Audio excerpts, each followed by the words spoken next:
Hola, hola, bienvenidos a una nueva emisión de Política en Faldas. Yo soy Jennifer Barreto Leiva, la conductora y productora ejecutiva de este espacio, que como siempre digo es más de ustedes que mío.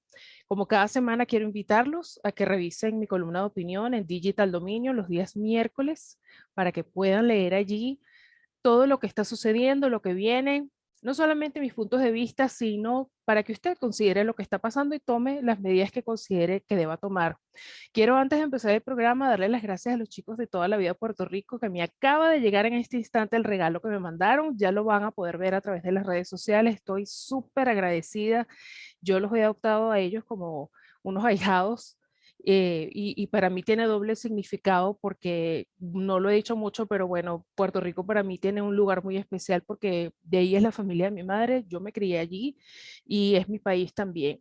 Gracias de verdad y bueno, esto ahora lo van a ver mucho de ahora en adelante, no solamente en mis brazos, sino en la pañoleta y las cositas que tuvieron a bien en enviarme.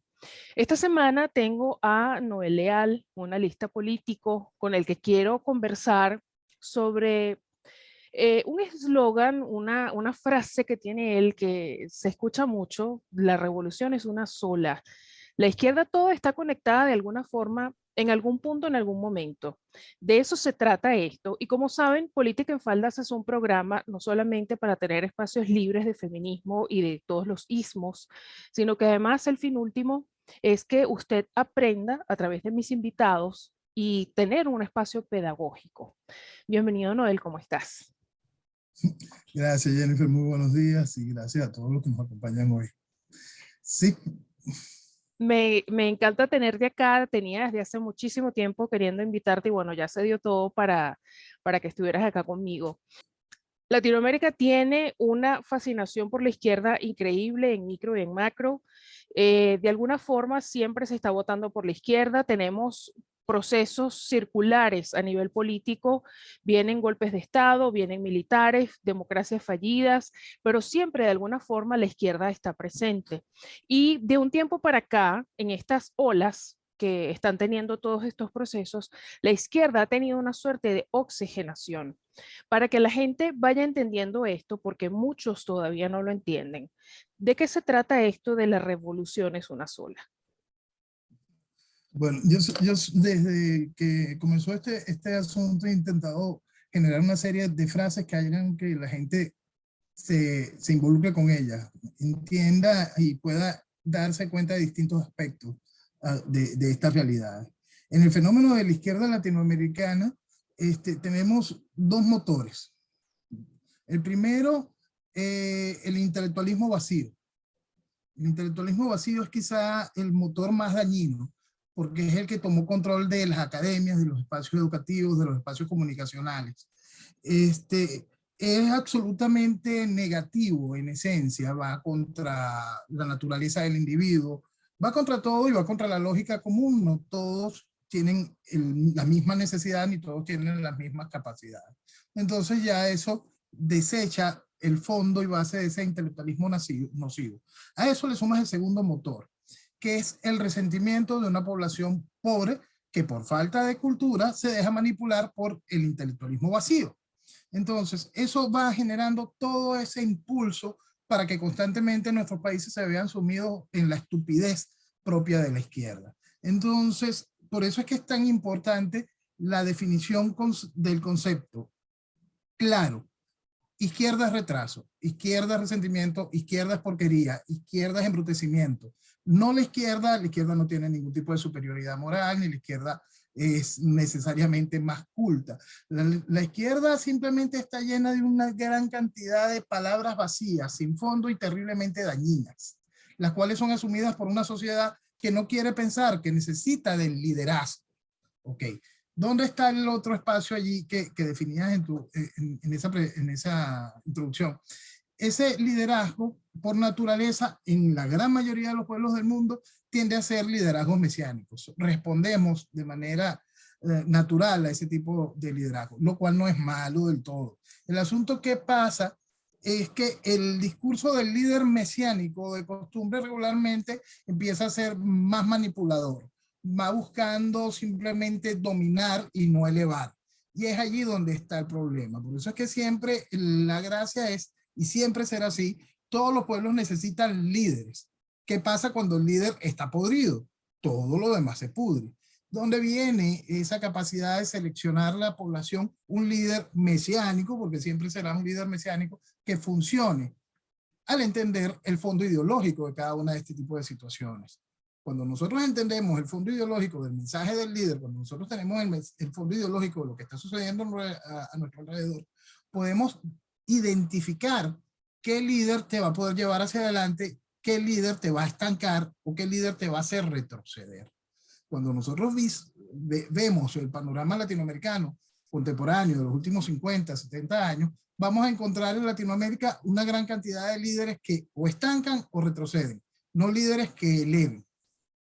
Y eso está muy claro en el discurso de cada uno de ellos desde sus nacimientos, bien sea por hechos fácticos militares, bien sea por hechos electorales, por tecnocracias en alcaldías. Nada que de eso eleva de verdad a la sociedad. Simplemente va generando un discurso de o igualitarismo horizontal increíblemente dañino para la sociedad, o un discurso de revanchismo, que ese es el que más fácil capta a esa sociedad pobre que lamentablemente ha sido castigada y será castigada por ella misma en su discurso, que evita que avance, que despierte y que se eleve. Entonces, la revolución es una sola, nace de ese ayudar a identificar lo que está mal bajo un solo concepto. En el caso de Venezuela, la empecé a utilizar para que se entendiera que todo el eje revolucionario que estamos viviendo es socialista. Izquierda carnívora en el gobierno, izquierda vegetariana en la oposición. Es decir, la revolución es una sola, nos va llevando a ese sitio. Pero cuando abrimos la fotografía y la ponemos bien grande, la acerco a otra frase que definí en 1998. Estamos envueltos en un proceso revolucionario, neocomunista, fundamentalista. Entonces, ¿cómo se explica eso en Latinoamérica? ¿Cómo se explica eso en Venezuela? Por eso hay que entender el mapa completo del proceso revolucionario que estamos viviendo. La revolución es una constante de degradación social. Hay un artículo mío que se llama La Revolución del Recogelatas, donde explico cómo el proceso revolucionario va en caída libre desde el proceso de la ilustración de la Revolución Francesa a la revolución del recogelata que estamos viviendo hoy. Pero es ese mismo proceso de degradación constante. Entonces, cada revolución tiene sus momentos, sus tiempos, pues.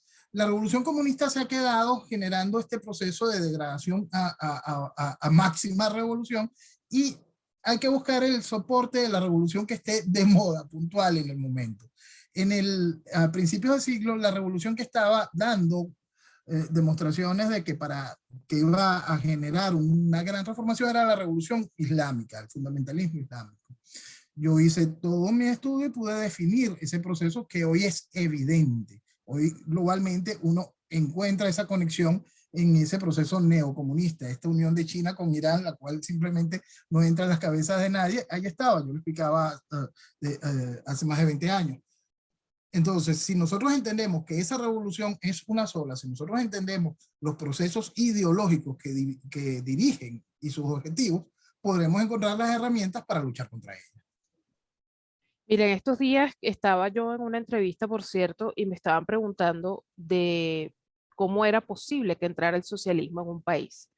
¿Por qué? Porque en Puerto Rico se está hablando ya de socialismo democrático. ¿Esto qué es? Un rebranding del socialismo, lo mismo que pasó con el Foro de Sao Paulo, que ahora es el Grupo de Puebla, un rebranding, una cara más bonita, más moderna, dirigida a la generación X o Z, siempre me confundo con la letra, hacerlo atractivo, hacerlo popular, hacerlo entrar a través de ellos para que se masifique el mensaje.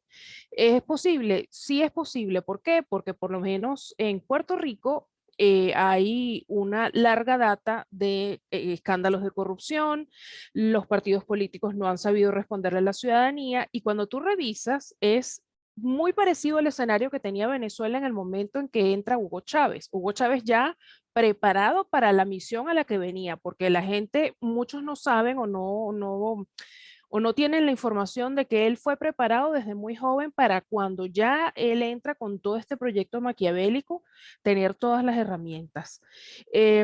Y es bien preocupante porque hay países como este, por ejemplo, que no están en posición, a ver, ninguno está en posición de lidiar con un socialismo, ¿no? O con un comunismo, pero este país ha estado muy golpeado por los temblores, por el huracán María, etcétera, etcétera. Lamentablemente, el- el- la dinámica que han tenido nuestros países con políticos desconectados de la realidad, con los escándalos de corrupción, y todos tenemos, si te pones a ver, todos tenemos un panorama bastante parecido y es lo que creo yo que ha dado cabida a sistemas como esto. Y cuando tú hablas con la gente, te dicen, no importa quién venga, pero que sea una cara nueva, que no nos siga mintiendo, que no nos siga engañando. Y ahí es cuando vienen estos líderes de pacotilla, como tú bien los llamas, recogelatas.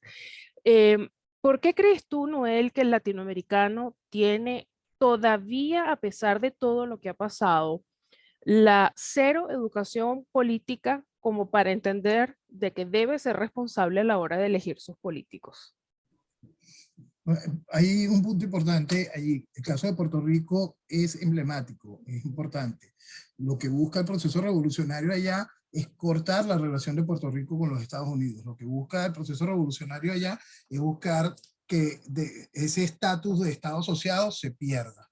Eso generaría un gran conflicto ideológico, una retórica sobre todo, que sería muy usada y sería realmente dañina. Entonces, ¿dónde está? ¿Por qué las sociedades vuelven a caer y vuelven a caer? Lo que hablábamos de esa intelectualidad vacía. Esa intelectualidad vacía es dirigente, es la élite, bien sea en ejercicio de gobierno o no. Está allí, está presente, tiene fuerza y tiene una increíble penetración. ¿Por qué? Porque se basa mucho más allá de la discusión política. En el proceso cultural, inclusive el religioso, penetra ese mensaje. Después ese mensaje entra en conexión con cada una de las realidades que va viviendo la sociedad. La sociedad encuentra en ese mensaje refugio, a pesar de que constantemente es el barranco. ¿Por qué? Porque el mensaje está bien estructurado. El mensaje te refleja una serie de realidades por las cuales la sociedad está viviendo, pero las soluciones están totalmente carentes de realidad. En cambio, cuando el mensaje igual puede venir y te puede identificar cada una de esas cosas, pero le obliga a la sociedad a asumir responsabilidades, prefiero el otro mensaje. El mensaje que simplemente me brinda una esperanza totalmente absurda, pero no quiero pensar, al mensaje que me obliga a ser responsable conmigo, con mi familia, con mi sociedad, con mi nación. Yo a veces pierdo, te soy bien sincera, la esperanza porque veo que uno educa, educa, educa, habla, advierte y todavía hay gente que sigue cayendo en eso, ¿no? Eh, el caso de Venezuela, por ejemplo, que han sido además burdos en sus formas, porque es descarada la forma en que le mienten al venezolano, la forma en que engañan. Otros por lo menos tienen quizá una manera muy más perfilada de hacer las cosas, pero los políticos venezolanos en tu cara te roban, te estafan, te mienten, se burlan de ti y todavía cuando tú reclamas, porque por suerte ya el venezolano se ha convertido en ciudadano, ha dejado de ser pueblo, todavía tienes que salir regañado tú por haber tenido la osadía de reclamar. Pero sin embargo queda un porcentaje, por pequeño que sea, no hay que desestimar ni subestimar los grupos pequeños porque de ahí nace resentimiento y muchas otras cosas que ya sabemos que terminan haciendo daño. Sí queda un grupo pequeño que todavía no está entendiendo la película. Cuando tú estás en redes sociales, todavía salen defensores de un Juan Guaidó que ha sido el mayor estafador de la historia contemporánea de Venezuela, por ejemplo. Eh, ¿Crees tú que hace falta más pedagogía política? Porque digo yo y me aferro a las palabras de Margaret Thatcher cuando decía que la realidad era la mayor demostración para cualquier persona que no entendiera las verdades, ¿no? Palabras más, palabras menos. ¿Qué más miseria que la que hemos vivido por durante 24 años para no entender todavía el mensaje. ¿Cómo es posible que hay gente que sigue defendiendo estas cosas? En otros países tú ves que hay partidos que se han burlado una y otra vez de la ciudadanía y siguen teniendo adeptos. ¿Crees tú que hace falta pedagogía o que hace falta algo más? No, falta muchísimo más, falta muchísimo más. La pedagogía política no llega al gran nivel de la población. A la masa general simplemente no llega, no tienen interés de saberlo, no les preocupa. Este, Todavía siguen basados en aquella cosa de si no trabajo no como, la política no me interesa. Y no entiende que la política se va a meter en sus vidas y destruir sus vidas por idiotas. Entonces, eso es una constante y siempre va a estar ahí, no importa la sociedad. En cualquier sociedad es lo mismo. ¿Qué es lo que pasa cuando llegas a una sociedad como la que, al nivel la que ya ha llegado Venezuela? Esa mentira descarada lo que busca es quebrar la lógica del individuo. Es una frase del doctor Francis Delgado Señor, que tuve la oportunidad de escuchársela ya hace muchos años. Al venezolano le quebraron la lógica. Entonces nosotros tenemos una gran cantidad, la gran mayoría de nuestra sociedad no responde con lógica a nada de lo que está sucediendo. Simplemente no lo entiende. Venezuela se mejoró. Entonces todo eso está dentro de esa realidad. Simplemente le quebraron la lógica. Cuando hablamos de esos grupitos pequeños que aún defienden a un Juan Guaidó, no importa, cuando el viento sople, será el grupo más grande. Porque así simplemente funciona ese venezolano que le quebraron la lógica. Son veletas sin ningún tipo de responsabilidad real sobre la situación. Son los mismos que en el 2015 hicieron su último esfuerzo por la MUD. Dijeron en el 2016 la MUD no me representa, y en el 2017 estaban firmándole papelitos a la MUD en un plebiscito, un referéndum absurdo. Son los mismos que se dieron cuenta del fraude increíble del año 2004, pero durante más de 15 años siguieron mojando el dedito en la misma institución que le robó la oportunidad de la libertad. Entonces, más allá de la pedagogía política, lo que sería necesario en Venezuela, no solo en Venezuela, también se está viendo en muchísimos otros países, va en contra de la lógica evolutiva de la democracia. Si nuestros pueblos hoy deberían de verdad tener democracia, la democracia siempre es perfectible, pero deberían de haber alcanzado niveles de perfectibilidad válidos, no, simplemente se han utilizado las herramientas para desmontar a la sociedad. Las herramientas de la democracia han hecho esos nichitos, han hecho cualquier cantidad de cosas que hacen imposible que las sociedades realmente funcionen y se eleven. Entonces, ¿qué pasa cuando esa herramienta se volvió un proceso autodestructivo de la sociedad? Esa herramienta tiene que ser cerrada. Entonces, ahí viene la parte difícil de entender la situación en la que estamos viviendo nuestros países. Por eso es que es tan importante definir lo que nosotros vivimos ideológicamente como un proceso de tiranía comunista para poder comprender la necesidad de una dictadura de derecha, por más espantoso que le suene a la gente. El asunto es que todo lo desmontaste a tal nivel que la sociedad en sí misma no tiene cómo recomponerse. La sociedad en sí misma hoy no tiene el mínimo de la capacidad para recomponerse, para enfrentar el monstruo de la tiranía. No tiene cómo. La sociedad inconscientemente está infiltrada por un pensamiento lleno de absurdos.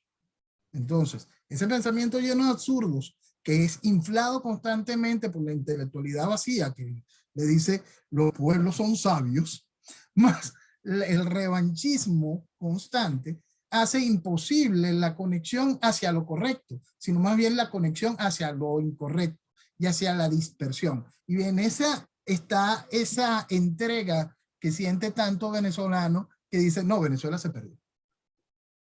Entonces, cuando está eso sumado a el venezolano promedio que está asfixiado, que nada más necesita, que quiere sobrevivir, que está desesperado, que lo único que está intentando es reunir algo para poder huir, más ese venezolano que quiere pelear, que todavía tiene conciencia del país, que está intentando encontrar algo de donde asirse, de responsabilidad, de espacio real para el trabajo honesto, para la educación correcta, y lo que ve es esos tres reflejos: el que entregó el país, el esnovismo salvaje, ese neoriquismo que hay, que es realmente asqueroso, y el que está en el desespero y simplemente no escucha, Entonces, si uno nada más pone esos 4 países y ni siquiera pones al malo, al proceso revolucionario de frente, ya te asusta.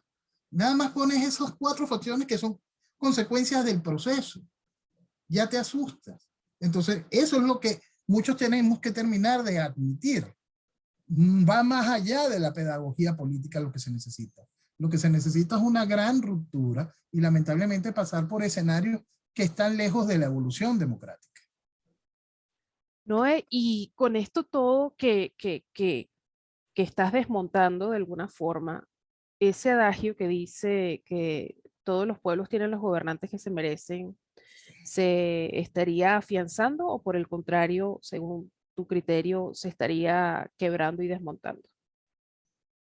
Mira, las sociedades en sí, volvemos, responden al liderazgo. Los liderazgos van degradando a las sociedades o los van elevando.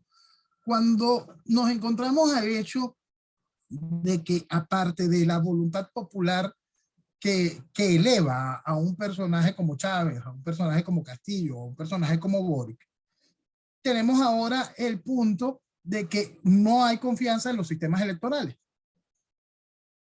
Entonces, para mí, alguien que me hable de la validez electoral del chavismo es alguien que simplemente no entiende la situación, porque no hay legitimidad electoral alguna de parte del chavismo desde antes del 2004. Ahora, que alguien me niegue que el chavismo encuentra un refugio en nuestra sociedad, que hay sociedad que quiere esa porquería, tampoco está entendiendo la realidad del problema. Y eso cuando lo pasamos a Latinoamérica es algo que hay que se hace evidente. Por supuesto que hay gente tan idiota como para elevar a algo como Boric. Y hay gente tan increíblemente ridícula que ya dice que voté por Boric, pero ya dice, no, no voy a votar en el apruebo. Pero el apruebo será aprobado. ¿Por qué? Porque mientras hiciste todas las estupideces previas, la estructura revolucionaria tomó el aparato electoral. Y entonces no importa si tú crees que ahora tienes la voluntad en el voto, el mismo voto con el que llevaste al proceso constituyente, el mismo voto con el que llevaste a Boric para detenerlo. Pues no, perdiste esa oportunidad. Eso le pasa a todos estos países cuando llegan a este punto. La porquería, el proceso revolucionario penetra de distintas maneras y cuando logra el espacio, sobre todo en el poder judicial, se acabó. Ahí no hay vuelta ni espacio para la democracia. La vuelta a la democracia vendrá dependiendo de si el proceso que extraiga a la tiranía y decide entablarse como un hecho de fuerza, él mismo decide desmontarse. Él mismo decide desmontarse. Y eso es algo que es muy interesante, porque entonces si ese proceso de fuerza entiende la necesidad de generar un nuevo entendimiento nacional, de enseñarle a la ciudadanía ahí desde la cúspide, desde la dirección de una nación con el ejemplo, la importancia de lo que son los gobiernos regionales, las legislaturas regionales, qué es de verdad un alcalde, qué es de verdad un gobernador, entender la diferencia y las responsabilidades y acciones que tienen que cometer cada una de estas funciones públicas y políticas, entender y reformar de manera real hacia lo práctico y básico el marco jurídico y constitucional de una nación. No estos reglamentos de tránsito absurdos como el que nosotros tenemos como constitución, 350 ridículos artículos, este librito ridículo. Esta cosa absurda que antes de ayer teníamos 32 magistrados en el Tribunal Supremo de Justicia, ahora son 20 y tantos, y nadie pregunta ni siquiera por qué. Todo eso que está sucediendo es porque se le quebró la lógica al individuo, haciendo un proceso increíblemente descarado, avasallante. Entonces, quien crea que una sociedad que está tan increíblemente golpeada de ella misma va a salir la respuesta sin que exista la posibilidad de que una vanguardia ejecute un hecho fáctico y ponga un proceso de fuerza, simplemente está absolutamente lejos de la realidad. No está entendiendo lo que está viviendo la población. No está entendiendo para nada el daño que se le ha hecho, que no es de estos 20 años.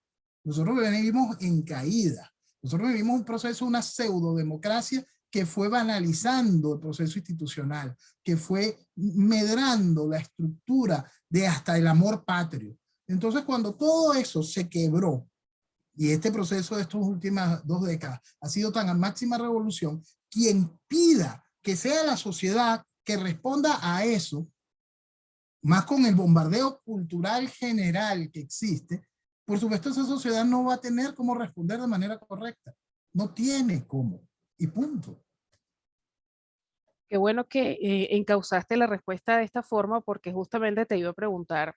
Me llama poderosamente la atención y he tratado de analizarlo, darle la vuelta, he consultado con otras personas y creo que nadie todavía ha llegado a saciarme la curiosidad que se me ha despertado.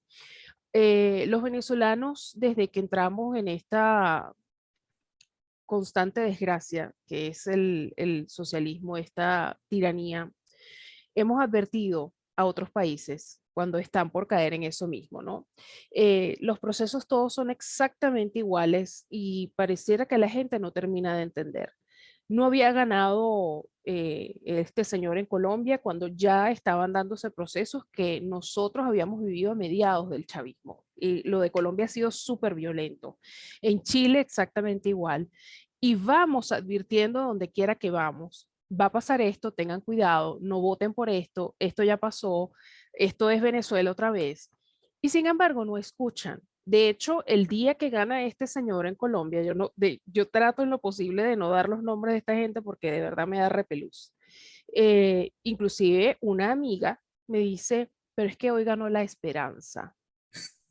Ella está en Colombia, ella ha vivido de primera mano todo lo que ha sido Venezuela, pero no conforme con eso, ella ha estado conmigo desde en mi entorno desde hace al menos 20 años, yo he sido activista política, he estado metida en política, ella sabe y me lee todo lo que se ha vivido aquí, con sus propios ojos ella ha visto absolutamente todo. Entonces, cuando alguien te dice a ti, es que hoy ganó la esperanza, es que esto no es Venezuela, aquí no va a pasar eso, tú dices, wow, eh, ¿qué más tiene que pasar? ¿Hay exceso de ingenuidad?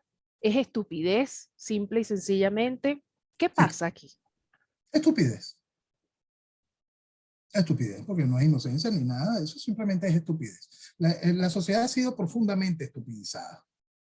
Las esperanzas de los países son su tierra, país. Por eso es que yo siempre explico, Venezuela es la esperanza. La esperanza no es menganito, futanito, no, nada que ver. La esperanza es esta tierra mágica, estos espacios gloriosos que tenemos en Latinoamérica, que tienen una oportunidad simplemente fuera de este mundo, comparado con cualquier otro país. La definición de su santidad Juan Pablo II con respecto al continente de la esperanza es una cosa real, es tangible, está allí. El asunto es que como sociedades queremos traspasar esa esperanza a discursos mesiánicos absolutamente vacíos, llenos de manejo de la esperanza, no de elevar al individuo a la conformación de una nación. Entonces, fíjate, nos encontramos con una sociedad que rechaza a Trump, cuando Trump lo primero que te dice es yo quiero hacer América grande, el país grande. Vamos a hacer del país grande. Entendiendo esa realidad, y te encuentras a una sociedad que decide desplazar a esto y apoyar al tipo que financia cosas y apoya cosas como Black Lives Matter, que apoya cosas como Antifa y apoya este tipo de cosas, el problema es profundo en la sociedad. No porque si ganaste o no, simplemente que exista un nicho grande de la sociedad que apoye ese tipo de cosas, ya te demuestra el problema profundo que existe en nuestra sociedad, que es realmente grave. Es como cuando hoy te encuentras en mi país alguien, no que te defienda a Guaidó o a Leopoldo, María Corina, no, cuando te defiende a alguien, un personaje tan despreciable, tan dañino como fue Teodoro Pekov. Entonces tú dices, el problema es realmente grave y profundo, porque no han entendido absolutamente un demonio. Entonces, ¿cómo hace un proceso dentro del marco de la democracia buscar voltear la torta en la que estamos, voltear esta tortilla? No, no tienes cómo. Lo peor de esa realidad que estoy describiendo, de que ese no tienes cómo, es así desde el principio del proceso revolucionario. Y es por eso toda esta gran mentira que hemos estado viviendo durante todos estos años. Desde 1999 y el proceso constituyente, no existe ningún tipo de vía ni jurídica, ni legislativa, ni electoral para poner fin a esta desgracia. En 1999 se murió lo que quedaba de Estado de Derecho en Venezuela. Se acabó con el equilibrio de poder al inventarse esta cuenta de 5 poderes y una cantidad de cosas total e increíblemente absurdas. Y la sociedad a distintos estratos fue acompañando esa realidad. Porque echarle la culpa solo a la masa marginada es el más grande de los errores. Debemos recordar que el presidente de la universidad, el rector de la universidad, Simón Bolívar, de aquel entonces, May Vallanilla, fue uno de los apoyos principales de Chávez. Entonces estamos hablando de la cúspide de la academia. Debemos recordar que Miguel Enrique Otero, el mayor comunicador social con mayor influencia en el país, era de los soportes de Chávez. Debemos recordar que la presidenta del Tribunal Supremo de Justicia dijo cuando Chávez fue a visitarla, él me pidió la bendición y aprobaron una constituyente originaria. Debemos recordar que todo eso forma parte de todas las herramientas que se pusieron en función para destruir a Venezuela. ¿Y qué tiene que ver eso con el marginado? Nada. Entonces, no es que le voy a quitar la responsabilidad al marginado, sino que todos los estratos de la sociedad tienen que asumir el suyo. Cuando el proceso de la Plaza Altamira en el año 2002, yo participé mucho de eso. Yo fui en el año 2002, yo me paré en la tarima, como tantos otros, y expliqué, pregunté, ¿cuántos de ustedes votaron por Chávez? Y ese gentío levantó la mano. Y entonces yo le dije, yo al contrario de todos ustedes, yo no fui tan pendejo. Yo valoro mi país. Ustedes, partidas irresponsables, hicieron esto posible.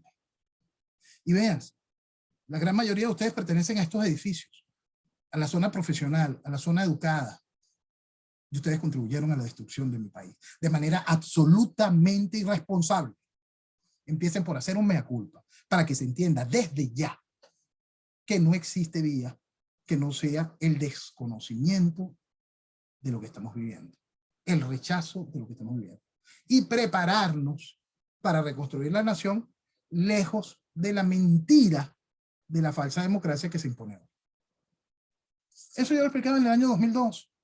Entonces, lo que tenemos que entender es que si esa era la realidad en aquel tiempo, si esa era la realidad por la cual marchamos en abril del año 2002, ¿cómo alguien pretende 2 décadas después seguir echando un tubito de agua a semejante incendio?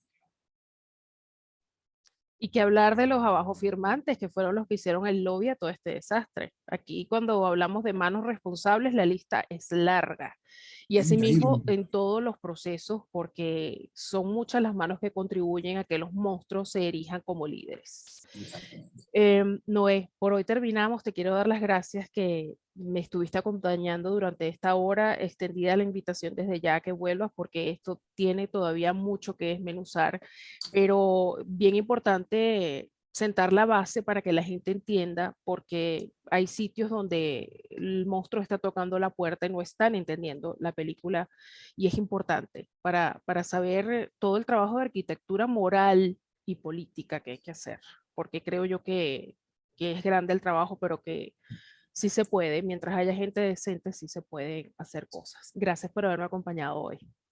Gracias a ti, Jennifer, y que viva eso. Amén. Gracias a todos por habernos acompañado. Ya saben que si quieren escuchar el programa, está en todas las plataformas, siempre debajo del nombre Política en Falda. Si quiere ver el programa, estamos en YouTube, ya estamos en Rumble, así que la censura no nos va a censurar de alguna forma. Siempre vamos a encontrar salir. Si cierran una cuenta, abrimos 20 más para que tengan en estéreo el programa y mi hermosa voz. No nos van a callar, no nos van a censurar. Aquí estamos y aquí seguimos. Si quiere comunicarse con el programa, por favor, a través de politicaenfaldas@gmail.com y nos estamos viendo la semana que viene. Hasta la próxima y que Dios nos bendiga a todos.